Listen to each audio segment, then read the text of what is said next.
Hi guys, this is Shivareddy. Welcome to the Gantter session. In this session, we are going to look at the in detail of task component. In the previous session, we have seen about the resources and also we have seen about the risks in a project, how to create a risks in a project and how to maintain those risks.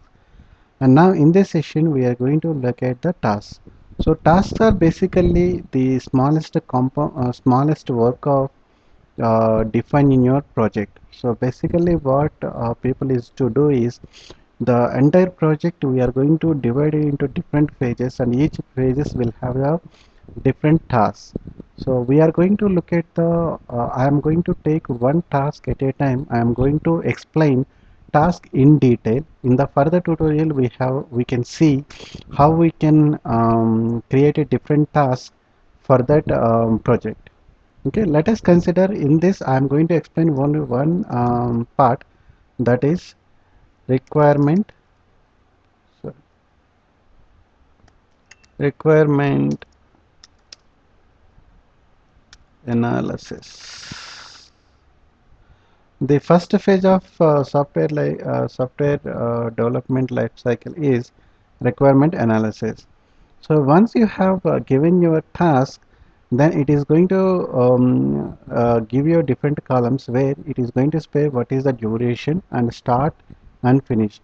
Start, it is going to specify when the project is going to start, sorry, when the task, the for the particular task, when it is going to start and what is the end time for this task. So I am here I am giving end date as 22nd Feb. Okay, now once again you can select here. So it is going to start 18th and it is going to end at the 22nd April.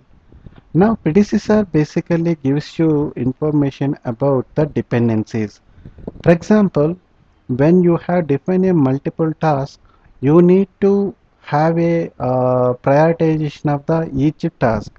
For example, there are task 1 and task 2.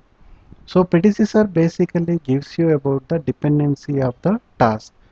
So here, if you go to the dependency cell, select this predecessor, and here in the dependency tab, you can see there are four options. The first one is finish to finish. Here, if you see, the first option is finish to finish. Finish to finish is going to describe a task cannot finish until its predecessor finish. And another one is um, finish to start. Finish to starts gives you the information like a task cannot start until its predecessor finishes. And there is a one more, that is start to start, that it gives you a task cannot start until its predecessor starts. And also there is another dependency, that is start to finish. It says that a task cannot finish until predecessor starts.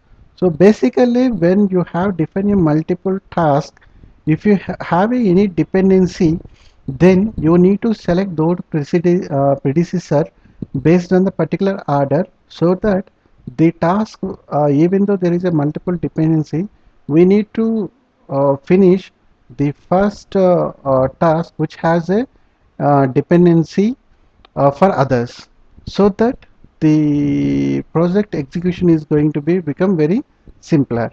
So that is about the predecessor. And next one is here one more column you can see here, it is a lag. So if you want to specify there are two different tasks, there is a dependency on one another, then lag defines the duration of the period of the days. For example, task A completed in the by Friday. So now how much it lag the second task should start. For example, if it 2 days, then after completion of the first task, after 2 days, the second task will start. So that depends about the lag. So when you select this task, you are going to specify how many days the lag between the the present task to the predecessor one. Okay. Now the another point here is, once you define the start date and end date, now you want to change the few other and also we have a resources. Resources basically, in the previous session we have defined what are the resources we are going to work on this project. So you need to select particular resource. For example, here I am giving a business analyst, and he is going to work like a 100% of this on the tasks. That means he is the only one person who is going to work on this task. So select say. Once you identify the start and finish date and also you define the resources, on the right hand side you are going to see in the calendar there is a task bar which is going to specify that requirement analysis phase, and the duration is 5 days, and start and end time it is going, start date and end finish date it is going to specify. And if you want to have more properties, you want to define more properties for this task, then select this task and go to the action. Here you can see the properties. Click on the property. Now you can see that task name is requirement analysis. The defined time is 5 days, and percentage of complete is, once you define the task, you will have the status meeting on the weekly or the monthly basis about the status to track the progress of the project. At that time you need to update this completion of the task, whether we are on track to complete this particular task on time or not. And if you want to specify any deadline for this project, for example I have given like 18th as a 18th sorry 22nd as a finish date for this particular um, task. But if you want to define a deadline on this one, then what happens is, once you define the deadline, then you are going to see in the graph with the red mark. That means this is like a alarm, or the project manager can see that, track these deadlines very closely. If there is any issues, they can, if there is any help required for developer, then the project manager will take an action and make it closer on the before that deadline reaches. Okay, so that is the purpose of creating a deadline. Again, actions, properties, and then resources, who is going to work on this project, sorry, for the task, and predecessors, if there is any dependency happening on this project, on this for the particular task, then you need to define that predecessor. And advanced, you are going to say fixed units or fixed duration or fixed work. So that means once you have allocated the work, then any one of these actually you can select, either it is a fixed unit of work, or within the duration he has to complete, or the work is going to be fixed. So any one you can select it. And the calendar for this task, whether it is a standard or 24 hours or night shift, you can select. It is a standard. And the constraint, so now the task has some constraint. For example, this task you should not, the developer should not work before you before, on or before when you select the start date. Then you can select that start no earlier than. Then there is no dependency, like a, even though you select a start date and end date, developer wants immediately he want to work, then you can specify that as soon as possible. And then you can specify, if you think that this task having any dependency on the other things, then you can specify that as late as you can start this task as late as possible. Or you, at any cost you want to start on particular date, then you can specify must start on or must finish on, or start no earlier or start no later than, and finish no earlier than or finish no later than. So you need to select this task so that it makes the sense, like for the developer, once you publish the plan, then developer take this instructions and he can plan accordingly. And then notes, if you want to specify any notes for this particular task, you can go ahead and specify here. And then links basically, if you want to have any external resources or the URLs you want to assign to particular this task, then you can go ahead and add those links here. Okay, for example, you developer client shared some requirement documents that already uploaded to the particular SVN or the Git repository, then you can specify those URLs here and then colors. So right now by default you will see it is like a little bit blue thick blue color if you consider, but if you want to specify any different color, then you can go ahead and select this one. Now when you save it, it automatically reflects here. So if you want to specify different colors based on the based on the task or based on the status, then it is possible to change the task colors. So again, go to the actions, properties, sorry, properties, and then colors. And if you want to have a text in a different colors, also it is possible to select the text colors. And if you want to have these letters in a bold color, you can select bold. This basically gives you about the to change the taskbar settings or whatever the content you are given in the calendar, right, that you can specify. And if you think there is a task, there is some risk attached to this particular task, then first you need to add those risks in the risk component. After that, automatically it will be pop up over here. You just need to select it and then click on that. And if you want to add any further information regarding this project, then you can specify the properties here. And also if you see here, this is the required skills and also location.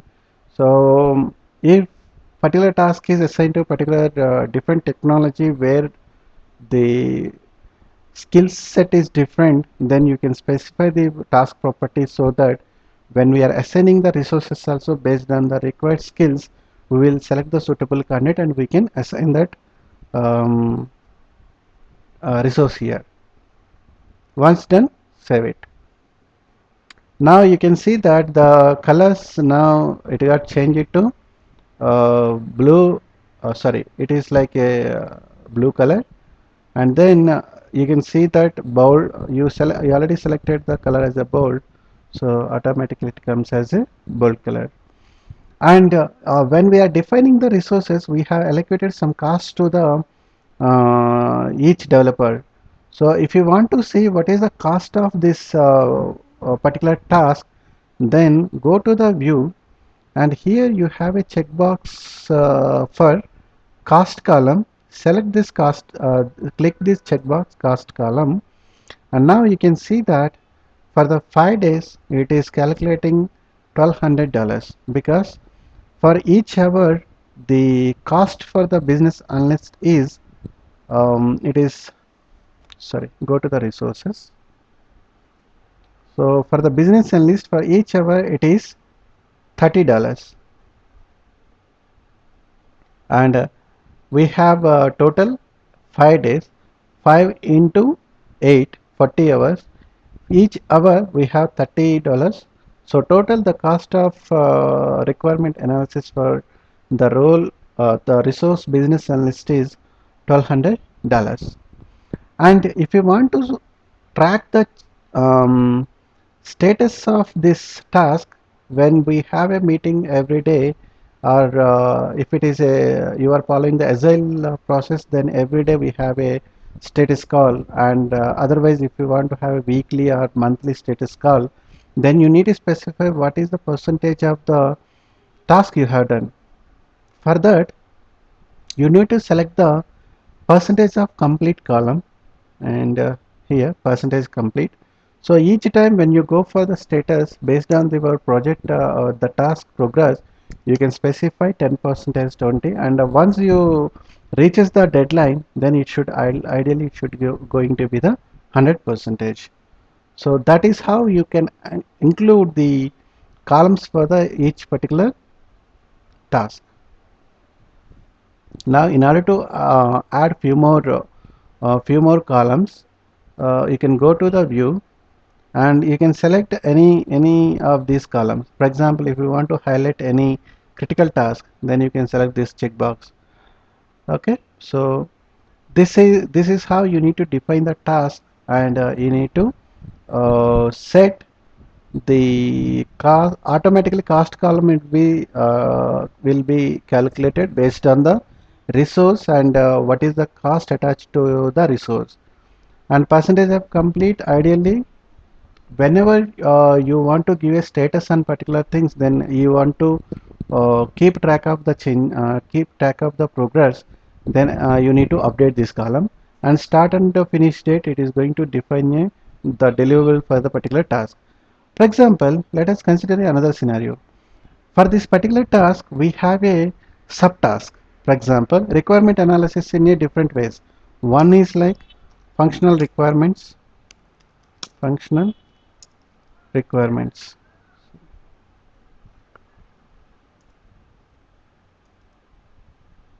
Functional requirement. So let us consider this is a functional requirement, but it is actually a subtask of the main requirement analysis.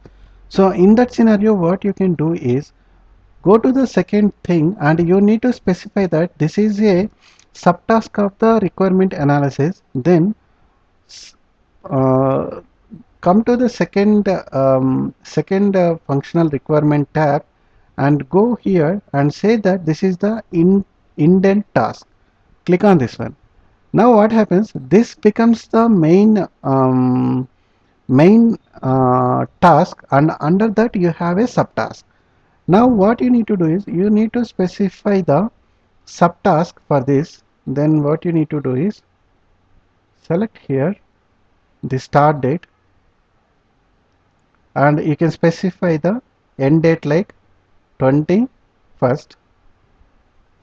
And now as this now become the subtask, so no need to assign the resources for the main task. Now instead of that, what you need to do is you need to specify the resource for the subtask here. Now for example, here it is a business analyst.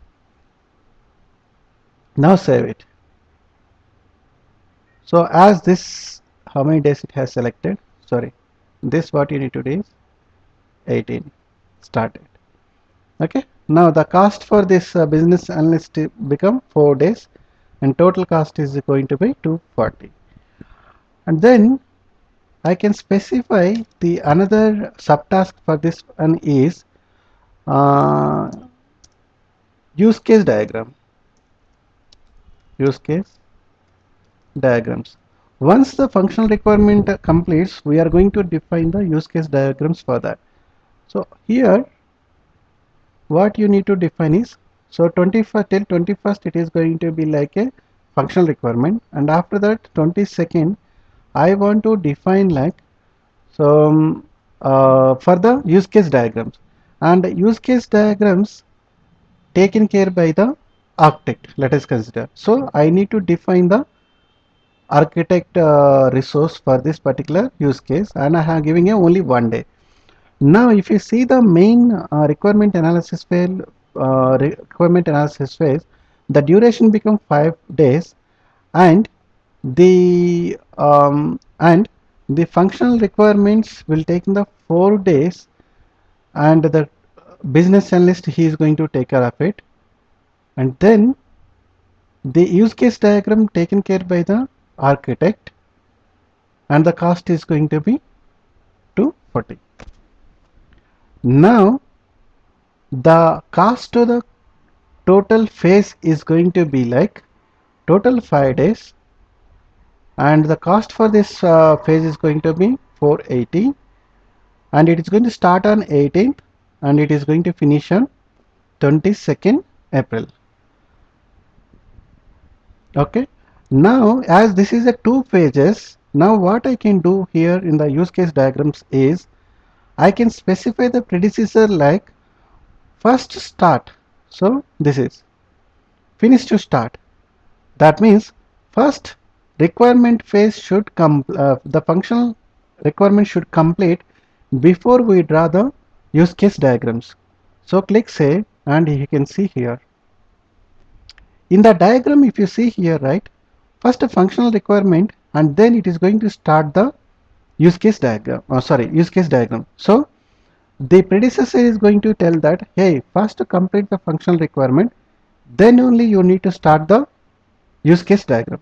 So this is how the predecessor is going to help to maintain the dependencies of the task in a particular project. So here in this session we have seen, first thing is, if it is a single task, then there is no need to create of a subtask. Directly you can specify start date and end date, and you need to identify if there is any predecessors required for this particular task, then you can define. Otherwise you can directly assign the resources.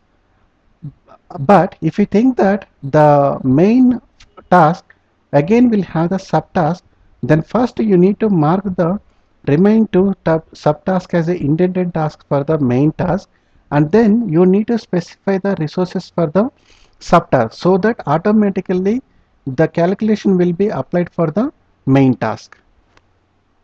And if you want to define the predecessor, you can define using the predecessor column, and by using the resources, who are the people working on this particular task, you need to define over the resources. And if you want to change the task properties, either like a colors or okay, once again I am going to iterate. If you want to change any duration, or if you want to set any deadline, or you want to assign the resources, or if you want to define any predecessors, or even if you want to change the colors for this particular task, or even if you want to define the risks in this particular task, you can go ahead and change, or you can add those properties using the task properties. Once you define here, like that, for each phase we are going to define multiple tasks, and at the end of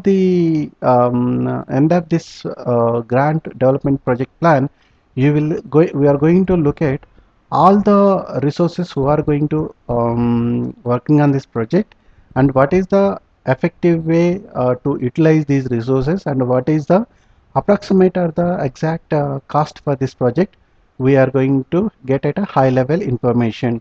And also by using the calendar, you can easily track the progress of the task in the graphical representation, and also it is going to help you to set the deadlines, and you can also it is going to help you to track the percentage of the completion as the time line progress. Hope you are clear with this task module. We are going to look at the high level project overview in the next session. Thanks for watching. If you have any questions, please comment on my YouTube video.